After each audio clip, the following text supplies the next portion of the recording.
I got started in my art when I was as far back as I can remember, actually. I knew my dad was an artist, so I'd be at art shows, hanging around the booths and whatnot, and basically picked up a pencil and just started doing lines. And comic books were basically the first major influences, like Spider-Man, Batman, Superman. So that's where I got my start, and that, for as long as I can remember, I did art.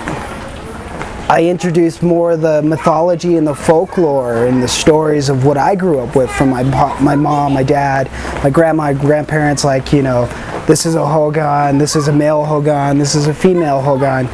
And then just the way my dad interprets it, I kind of took that and I stylized it a little bit more in terms of comic book art, or anime and manga comics. So I kind of like throw a little stylized comics to the Navajo stories, because like I've always grown up, like, comic books are modern day myths of, like, Hercules and all that stuff, and so in a sense I want to take that format and tell Navajo myths. So in terms of another culture, just using the mainstream style to do that.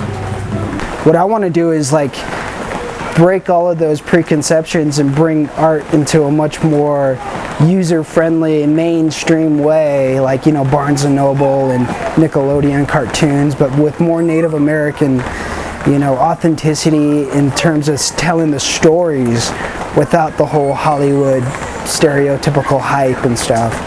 So that's what I do, is I embraced a lot of my computer knowledge and graphics. As soon as I found out about graphics, I jumped a hole into that, and I was like, hey, I could start doing what my dad does with his paintings, but on computers in a graphical way where I can really get into the digital bits and bytes and pieces and actually start creating artwork with the old culture, the stories and the symbols and just the mythology, the stories, mythology. I mean, just that alone, and if you present it right, it can make the perfect presentation for like a book, a cartoon, or a comic book.